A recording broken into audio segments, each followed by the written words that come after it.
So what I always believe is your degrees and your certificates are your brand, which is the 9 lakh army. But you as a person is what the Krishna inside is. And I always believe the person or the product is more important than the brand which is there. Did you help Amazon hire Sachin Bansal and Binny Bansal?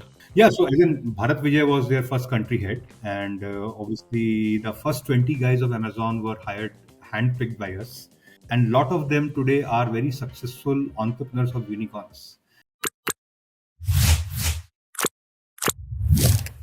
In today's episode, we welcome Anshuman Das, co-founder and CEO of Careernet, a company with over 25 years of experience in talent acquisition, serving more than 1,000 clients across various industries.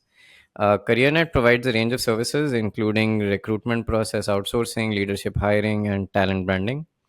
In this conversation, we'll speak to Anshuman about his journey of building a company for over 2 decades, adapting to shifts in a market that continuously changes, which is hiring, and what the future holds for talent management, especially in the context of AI. Anshuman, welcome to the podcast. Thank you, Aviral, and a pleasure talking to you and gaining my experience over my journey. Yeah. Super. So we'll start with a rapid fire. The first question is, if you could be a professional in any other field unrelated to what you do, what would it be and why? Well, I would say I'll still be an entrepreneur, but maybe in a different area. Okay. And probably one of the reasons why I say that is at the innate nature, I do believe that I do not come from any school. I just come from one school of identifying problems and solving problems. And that's a core belief which what an entrepreneur should do. And I Understand. would say it could be today in recruitment, it could be tomorrow in some other space. Awesome. What's the last book that impacted you deeply? Oh, so one of the very good books which I read recently was The Chip War, which I read, and Hmm. it was very fabulous. And in terms of it was a pretty, I would say, very live record of how the chip has changed the world and how innately the geopolitics, and I have a lot of interest Hmm. in geopolitics, and especially in today's world, geopolitics is also a very hot topic today. Correct. So it also kind of gave me a very good view of how uh, the geopolitics and the chip and the technology and the evolution has kept a very close correlation overall, which many a times we try to connect it up. But the book has been a very beautiful account of about how the world has shaped about in, and especially the world post World War II has been a very interesting. There Right. is a lot of history which is very interesting, but I think it was a very interesting glimpse of technology revolution and geopolitics. But I love it. I would say It's a fabulous book. it's a I agree. fabulous book. It's Yeah. it's it's really nice, um I would pair it with another book called Prisoners of Geography, which is how um, countries and people are prisoners of their geography. So the reason, for example, why Russia keeps getting attacked again and again, what has saved India from being invaded multiple times, which is mountains, um, the shape of countries, what their climates are, who they are surrounded by, why the Middle East has so many wars, because there are no barriers to stop. So I think, like, the chip war felt like, even the book covers are a bit similar, by the way. The chip war also kind of builds on geopolitics with chips at the focus, but I find geography quite fascinating from a political standpoint as well. No, absolutely, absolutely. And many a times, as in, just to let you know, my daughter just went for her school to Georgetown, and she called me up and saying that she never used to love geography, and she said that Right. I'm being, that taught geography, and how important it is from a geopolitics point of view. And then she said, Correct. I never Correct. thought it. Correct. And while I was Correct. always re-emphasizing her that, but yeah, Correct. you are bang on. Absolutely. Geography is one of my first loves as well. So, what's a brand whose hiring culture you admire? See, I would say, I'm personally not a very big believer of brands per se. If you really ask me, because when we look at hiring, and I always go the Aviral analogy of the Mahabharat, if you take. Right, And when the battle was about to happen, Lord Krishna gave the choice to the two sides. You pick me right, up or you pick my 9 lakh army. right, And the Kauravas took the 9 lakh army and the Pandavas took that. So what I right. always believe is your degrees and your certificates are your brand, which Hmm. is the 9 lakh army. But you as Right. a person is what the Krishna inside is. And I always believe Very the interesting. person or the product is more important than the brand which is there. Hmm. So I would always, and as we as entrepreneurs, when I really like look at it, we come from like we are always the underdogs, Hmm. and the fact that we identify something, we solve a problem, we create a product, and then the brand comes in. So I always give less credence to brand, and I always give a lot of credence to what the product is, what the person is, versus their degrees, versus their. And this is what we have been using a lot in our hiring business also. While there are those brands which are there, you are from Google, you are from IIT, you are from Harvard, those are there. But that's how I think our philosophy has been a lot. Interesting. And what's your favorite hiring question? See, I think the most important thing which we look for in anyone is what is the net impact which you created and how do you measure impact, Hmm. essentially. So, because that just speaks about one's overall thinking about how they evaluate themselves and what is their self image, what is their Right. self thing talk about. So, and I think if somebody can just define the impact and how do they measure that impact, I think that is good enough to speak about in that half an hour conversation which you do with anyone. Understand. Yeah. Understand. And And I would say that finally, there on are many impact, but the most significant one whichever they want to choose for in their experience. understand. And finally, on the rapid fire, what's one truth few people agree with you on?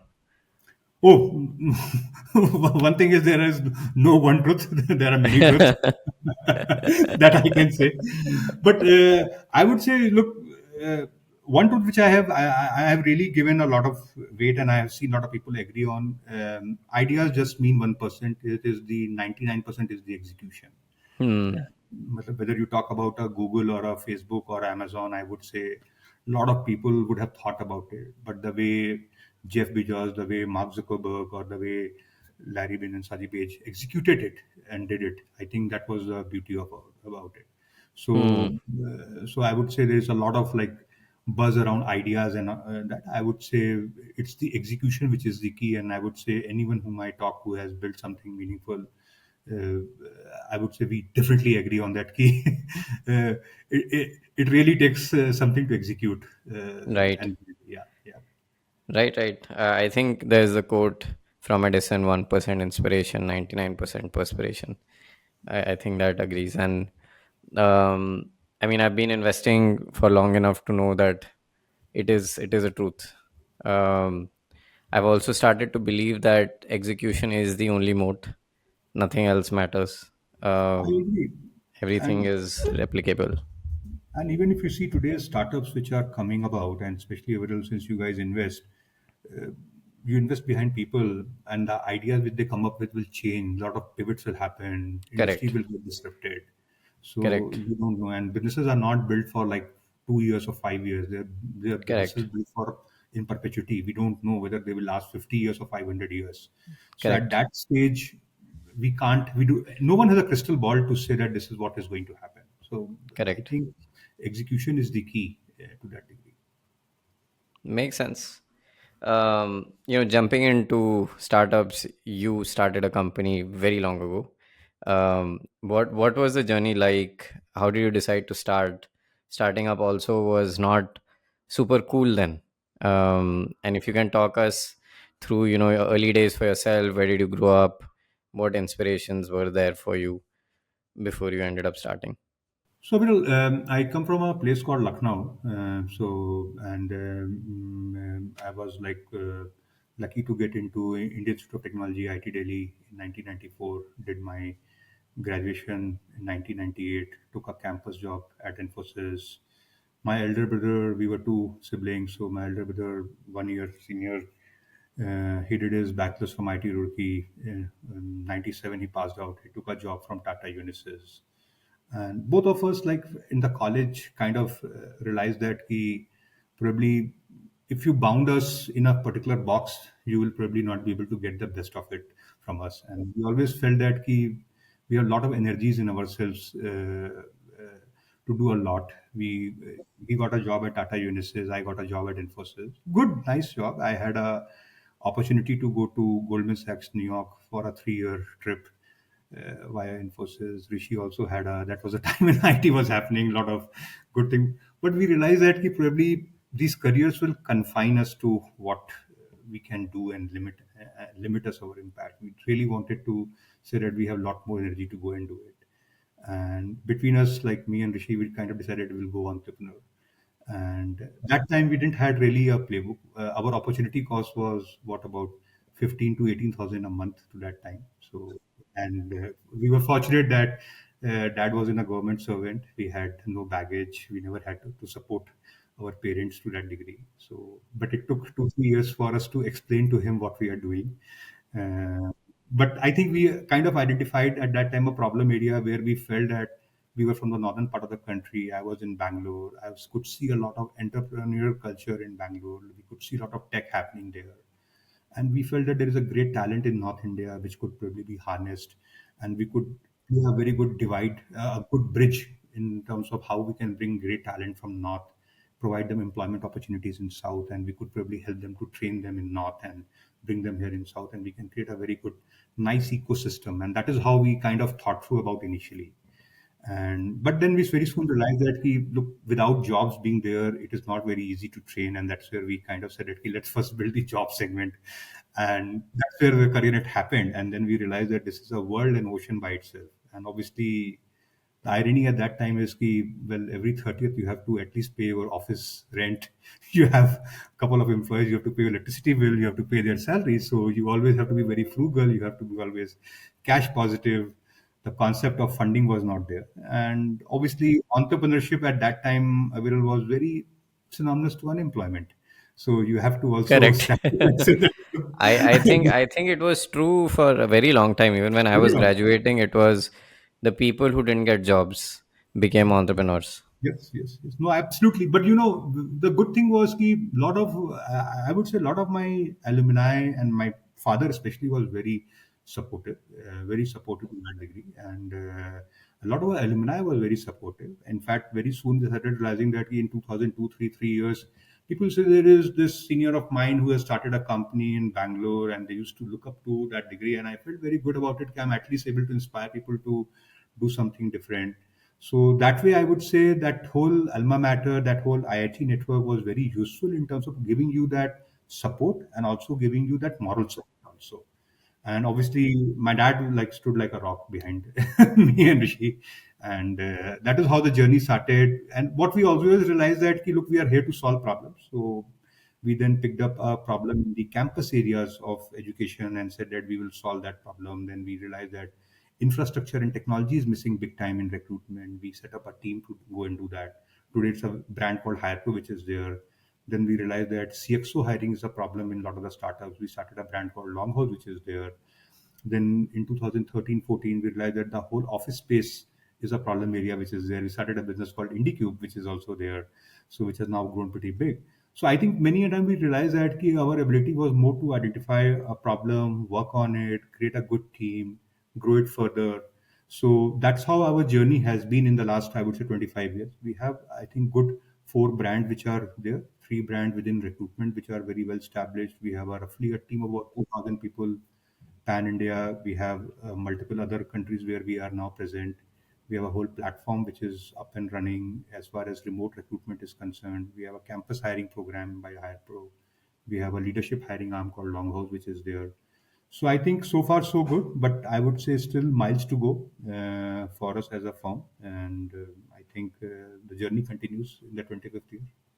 No, awesome. And what was your initial value proposition when you started the company? What were you trying to do? And it seems like you've added a lot of things. I'm curious to understand how you added IndiQube, for example, as a as a company? Um, The first value prop, obviously, when we started was, as I said, the thesis was more to how do we bridge the gap between the north and south. But very soon we realized that ki job is a segment by itself. And I think coming out of IITs, we realized that ki people felt that ki hiring out of IITs is a big topic, big topic. And we, when we were in IIT, we said that look, there are so great talent which is looking for opportunities, and India is not yet opened up.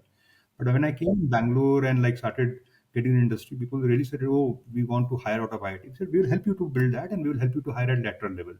So we became like a firm which was very niche and said that if you really want to hire the top tier talent, top IITs, top tech talent, there's a very small firm in Koramangala. You go and they will help you go and do it. oh wow. Okay. And that is how our niche got created. And then Okay. right when Amazon came in, when Microsoft came in, when NetApp came in, when VMware came in, they said we want to hire really the top tier talent. And Did everybody, you help Amazon hire Sachin Bansal and Binny Bansal? yeah. So again, Bharat Vijay was their first country head, and obviously the first 20 guys of Amazon were hired, handpicked by us, Oh wow. and lot of them today are very successful entrepreneurs of unicorns, including right from your Bluestone, Gaurav Kushwaha, the names which you took. But obviously, Sachin and Bansal were hired from the campus; they were not hired later. But yeah, as in, and like interestingly, whether it was Microsoft, whether it was Amazon, whether it was NetApp, whether it was VMware, a lot of these global MNCs when they were setting up, we were the exclusive folks, go-to guys for them.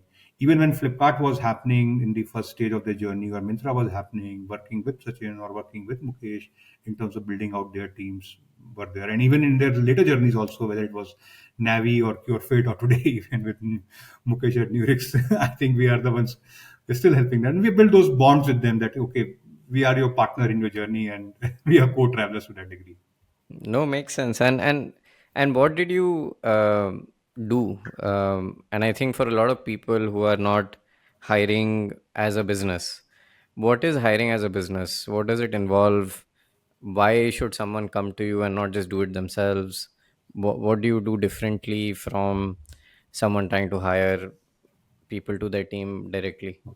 So one thing is obviously, as I said, key when you hire on your own, obviously you have a limited time, you have a limited pipeline of people whom you know, and because the fact that we are in the business, we have a very large catchment of people which reach out to us. So our ability first is to create a very heavy, strong, filtered top of the funnel which is there. Second, because a lot of people who come to us come through references where we have our background checks done, we have a lot of innate knowledge in terms of why they're coming in, what they're looking in for. So our ability to kind of like screen them out and let you know that this is the right pool for you versus going out in the XYZ pool.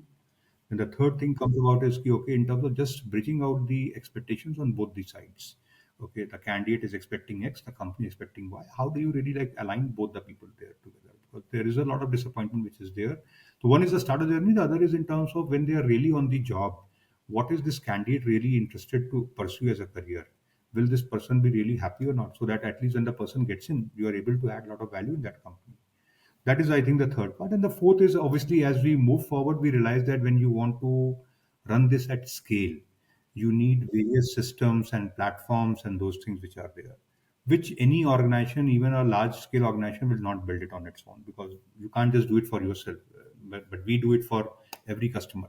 So as a result of that, we were able to build a lot of, I would say, custom assessments. We were able to build custom interviewers. We were able to build custom hiring platforms, which we are now offering for companies which they can hire at scale.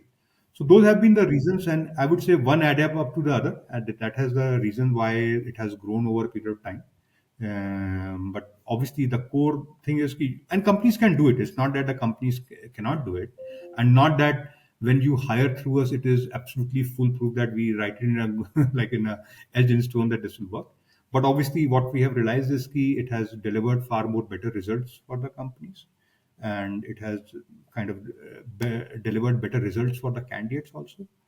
And obviously, with our platforms and systems coming out, the companies have also seen that they have really their hiring has become far more frictionless, far more seamless. So those are the reasons why customers keep coming to us. And Can you talk us through the journey of scaling, building out your team, and then when did you start to expand into other verticals So, and building out a larger organization? sure. So I think the first 2 3 years were obviously a very core handful of people, single digit, and interestingly, a lot of them are still there with us. So it's almost like 20 plus years with them. And I think the initial years was a lot about to build a good name, because obviously at no point in time we had the venture capital money to kind of like think about anything big. So a lot of that was run through the cash flows overall. But I would say essentially in 2002 3, because when we started out in 99 2000, the dot-com burst happened in 2001, industry went for a toss in 2002, then 2003 the whole offshoring we have started picking up. That was the time when we realized that there's a real good thing, because by in those 3 years we had built a good name in the tech industry, and we realized that this is the time when we should really expand. So we said that okay, probably we have kind of got a team of good 10 12 people, but mostly who were known to us, who came from our, like a lot of the people from IIT also joined us. And we realized that this is a good initial nucleus, but if we have to really like make it big, we will have to build our own indigenous talent supply chain. And the way how recruitment used to operate is, one company will go, and they were mostly boutique firms. They were like about 8,000 firms of a size of 10 12 people kind of a thing. And nobody was seeing recruitment as a at scale. And everybody was looking more like a lifestyle business kind of a thing. And people will move from one company to another. Two people will move, and they will move with their customers, with their database. And it was like that traditional classical old red book kind of a concept. I know the people and I will do that. And we said that this is not the business we want to build into. We want to kind of be a recruitment company at scale. And so we did two things. One, we essentially said that we will invest very heavily into systems, so that everything which is there is essentially automated, and our customers can use it, our internal employees can use it. Second, we will actually go and build our own talent supply chain, and we said that we will actually set up an internal training team and an internal campus recruitment team, and we'll go to campuses and hire people and train them recruit how to do recruitment. And essentially we started running 3 month long module courses to bring people, train them, and it built a lot of loyalty. And then people really said that you changed my life, you really brought us from there and trained us. And so we were the among the first companies which actually said that we'll create our own supply chain. And every year we'll go hire 40, 50 guys from campuses, build them up. So we built a very indigenous career-net culture overall to that degree, and that helped us to grow. And the customers loved that. Customers felt that, yeah, I could see some lot of freshness in what you guys bring in. Your systems are very good, and your people are reasonably well informed about what they're doing, because we used to train them. We have our own training manuals which were created, and I learned a lot from Infosys, because when I went to Infosys I was not a coder, but in I could see that in the 3 months how Infosys was transforming me to become a tech guy. And I said that if Infosys can transform to tech, I at least recruitment is not so complex. We can at least transform our people. So I think that was a thing which helped us to kind of like build our own talent supply chain. At no point in time we enjoyed poaching in from our another competition to that degree. So we said that we don't want to fish in the same pond. We will create our own pond to that degree. So those are the things which we did. Then we realized that systems are not there, because people used to mostly run on Word and Excel and those things. And at that moment, a small recruitment company hiring its own. So we hired our own CTO, we hired our own tech folks, and we said we'll build our own systems to run it, because we want to be in Bangalore, we want to be in Hyderabad, we want to be in Chennai, and these are not like the way companies used to run. The Chennai office and the Bombay office will not talk, and these are like islands by itself. And so it was like a concept, like a village headman having like small other village headmen and combining together. We said that we want to be one organization. We don't want to be like a sigma of 10 organizations. So unless until we do not build our own systems, and there were no systems at that time. So we said that we will build our own systems and wire us, and we will all work on one platform. And our customers will be also working on that platform. So that helped us to create one CareerNet overall. And through that, when we build that system, we realized that these systems are very useful. In fact, our customers can use it. And that led to building of HirePro to that degree. Then we realized that okay, this is really good. And then we were the among the first recruitment companies in 2008 to move into a tech park. and there was a first tech park getting built on the outer ring road in Bangalore, and that's like the lifeline of Bangalore, where world's 10% software is written out. So we were the first occupants in that tech park. And the owner, Mr. Mahesh Khetan, and Mr. Vijay Agarwal were very kind enough to kind of give us a very lucrative deal. We were a small recruitment company. Look, we were not VC funded. So going into a tech park was a big statement for us. A 30,000 square feet plush tech park with our neighbor being SAP and IBM and these kind of companies being your neighbors. We were really like sitting with them. So we said don't have that much of money to really give a 30 lakh, 40 lakh per month rent to that degree. So this is where our own what we call as the internal G&A thinking started coming in. We said this office is big enough. Why don't we design the office in a manner that because we will not occupy all the 400, 500 seats right away. We are about 200 and we will grow. Why don't we create two offices inside this and take a permission from them that we will sublease this till the time we grow?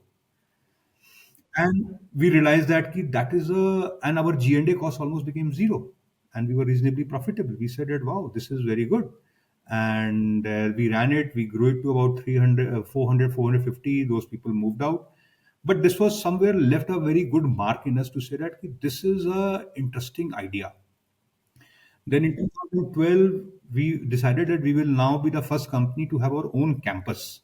And then we kind of further 2 kilometers ahead, there was like this these guys, the RMZ, the Vikas, the SEZ guys were there earlier, who were acquired by RMZ. They had two, three large land parcels. So we approached them. We said that this road is still not very populated. We negotiated a good deal, and we said, you do a build to suit campus for us, and the build to suit campus will be designed in a manner that it will have 6 floors. The 3 floors will be occupied by us. It was a complete design done by us. They executed, built it, and we took a 20-year lease, and we rented out these six. There were 12 places. We occupied six, and the six were rented out with our central cafeteria, parking, and everything, gymnasium, everything put together. Well done to do office at a very frugal cost. And this is where I would say, I would always say that my dad was very instrumental, because he actually did our first office of the tech park, and he did this also build to suit thing for us at a very, very, I would say, one of the best offices with a very reasonable cost.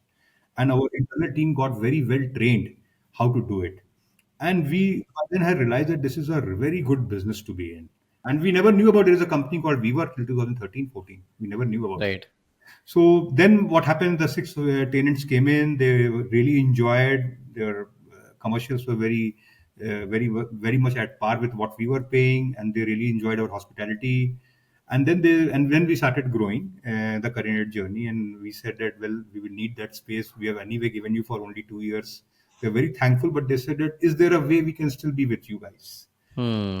Said, okay, that's interesting. And then Rishi and my dad like said that, Anshuman, I think we should really come forward and do this as a serious one. I said, are you asking that we should get into the real estate business? Yes, we were saying that. And then 2 kilometers further ahead, we took another old building which was not really working very well. It was not occupied, and the owner was really like flustered that this is not happening. Rishi and my dad saw that building, and they said it was like a reasonably large 2 lakh square feet building, which was the first IndiQube office, first IndiQube Oh. building. And they said that, don't worry, in 3 months we will just refurbish the whole thing and make it working. And we got at a throwaway price, and we did that, and the whole building got sold in 3 months. And the owner by itself was like really shocked, said, wow, this is fabulous. You guys really, we being in the real estate industry could not do it, you guys have done it fabulous. But hats off to you guys. And from there, no looking back, we expanded, we kind of grew, and we have right now about what 7 million square feet offices at IndiQube, which is there. It has become a pretty large business. Rishi's wife Meghna also joined in 2 years later. So between both of them, my dad is no more there, but yeah, um, with his blessings and learnings, we are Hmm. continuing that journey. Wow. So yeah, so that's It's a how I. very interesting. It's a very interesting path from hiring to co-working, and how it kind of organically happened was was pretty cool. Yeah. So one lead to another. And that's why I said that. Look, it's all about problems, solving problems, and kind of listening to your customer, and Correct. trying to just solve the problem. I always believe, Gabriel, there are a lot of opportunities. Just that we need to keep our head down, work with our customers. Be on the first principles of life never change. Correct. They always remain the same. That's true. That's true. And what sort of scale are you at today, having built this out for quite some time now? In So terms of, if you can share maybe revenue or number of companies or clients. sure. So we have roughly about, I would say, 700-800 enterprise customers across the three brands in Careernet, Longhouse, and HirePro. We are roughly at a ARR of almost, I would say, 350 to 400 crores annual ARR. We are profitable. We are self-funded to that degree, and right now at the stage, and we have obviously a shareholder, Malaysian. We hold the IndiQube company also, while IndiQube also has a different capital because we have external investors in that. So, but as a promoter group, CareerNet and the founders, we hold a large chunk in IndiQube. IndiQube is almost like 7 million square feet offices. We are, I think, on the path to go public next year or at IndiQube. That is there. We are, I would say, among the top three operators in that space, along with WeWork and a couple of more players in that space. So we are like pan India. We have our offices in, as recruitment side, we are in Bangalore, Bombay, Delhi, in the up north region, in Noida and Gurgaon, then in Lucknow, down south in Hyderabad, Chennai, Coimbatore, we are there. West side, we are in Pune, which is there. So we have roughly about almost 2,000 folks which work for us in the recruitment side of business. Right. Yeah. Amazing. What does the next 5 years look like for the group? So I would say a couple of things, Aviral. One is obviously, when you look at any category globally, I would say there are definitely among the top 10, top 20, you will find at least three, four, five companies which are there, which are Indian to that degree. And if you pick up, let's say, IT, obviously among the top 10, we'll have five. So our belief is that when India is what, the 16% of the world's population, and maybe the next 40% of the working population is going to come out of India across the world, why should in the HR space not an Indian company which should be on the top five or top? So I think that is one very true belief which we have, that we need to have a Indian company which is coming out, and there are few of them which are there. So going global is one of the areas where we are actually really going up. So as we speak, we are expanding out in Middle East. In fact, I just finished one of my interviews to hiring somebody in Middle East right away. We are looking at in very seriously in Southeast Asia.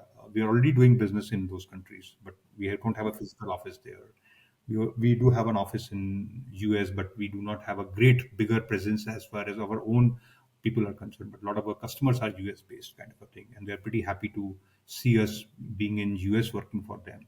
So I think those are and then Europe also. So those are the places which we are looking at. Second, I think we are also kind of our whole platform story is also turning out to be pretty good, because what we are realizing is the hiring at scale with COVID happening and whole recruitment kind of stack being rewritten post COVID, because I think recruitment pre COVID was a lot physical and it was happening in person. And I would say it was the demonetization moment what COVID happened in recruitment, that the whole recruitment stack has to be rewritten. And in that new stack, I would say we have some very good IPs which we have built, some very good use cases which we have, some very good customers and revenue which is already there. It's a fabulous story for us to build a very big business in that space. So we are quite excited there. That's an area where we are pursuing very strongly, and I do believe that it's a multi-billion dollar business which can be built. And that, I think, is the second story which we are trying to look at. Third, I think, if you look at our technology education in India, while the IITs have done a good job, but there is a huge set of few thousands of colleges where that quality of education at scale is not really happening. We believe that a lot of them have a reasonable deficit which is there, while there is a good governing body like AICT or UGC which are providing them the guideline, but the execution of that has a very, I would say, subdued to that degree. So we come in from the employment side of the thing, and any education which is happening is related towards employment.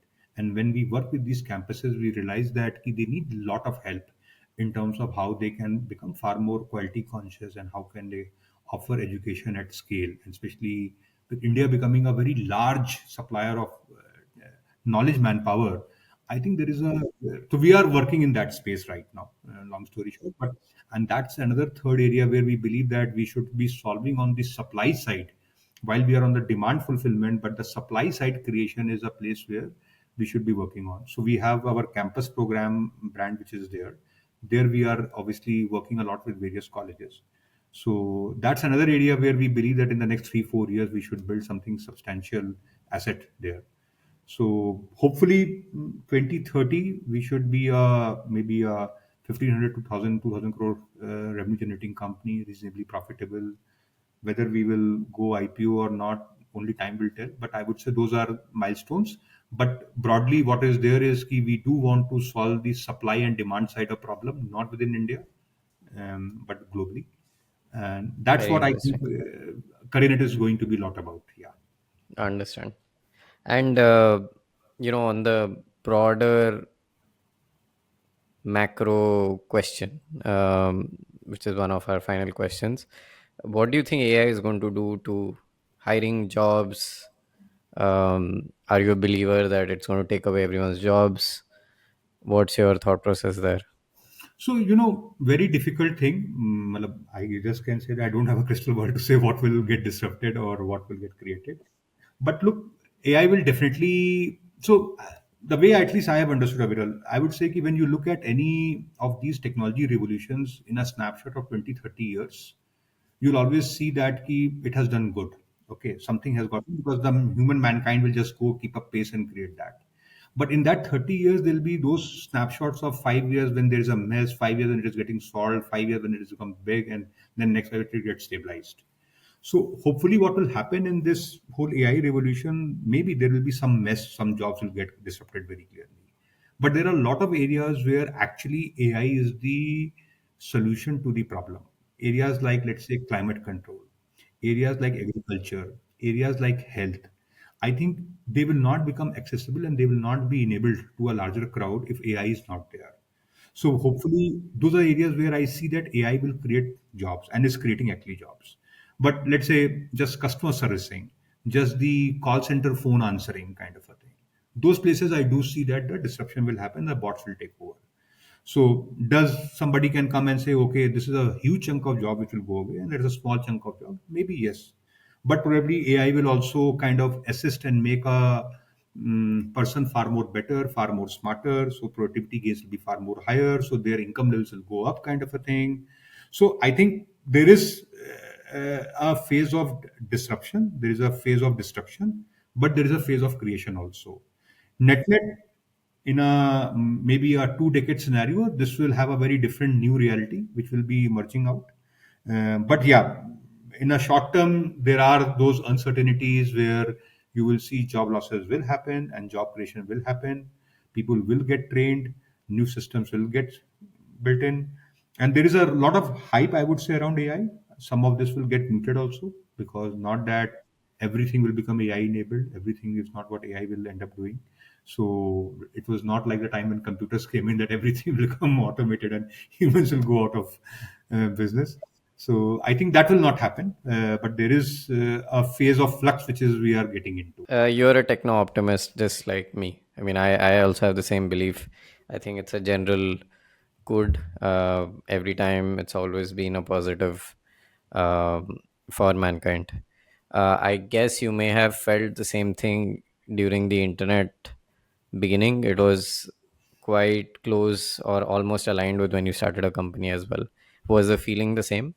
Absolutely, as in 99, 2000 was the time when internet was just coming in, and when I passed out in IIT of 1998, I always ask that why did in our batch or in a previous batch we didn't had those digital entrepreneurs or those things. And one of the big answers is ki the pipe came to our hostels in 2000. So people who entered in 2000, passed out in 2004, were actually the people who used to submit their assignments, tutorials, used to enjoy online only. We were very offline. So, and that's the reason when you look at all the internet entrepreneurs, they were 2004 post pass outs because they knew that what Kida you have to go and do it, what hacking you have to go and do it. We were all smart criminals even in 97, 98, and we were also the smart criminals in 2003, 4. But just that we were tuned to something else, they were tuned to something else. So I always believe that these technology, and that's why you will see when 2012, 13, when you look at the entrepreneurs who come out of IITs and they build smartphone businesses. But the 2004 guys have not built smartphone businesses, but internet businesses.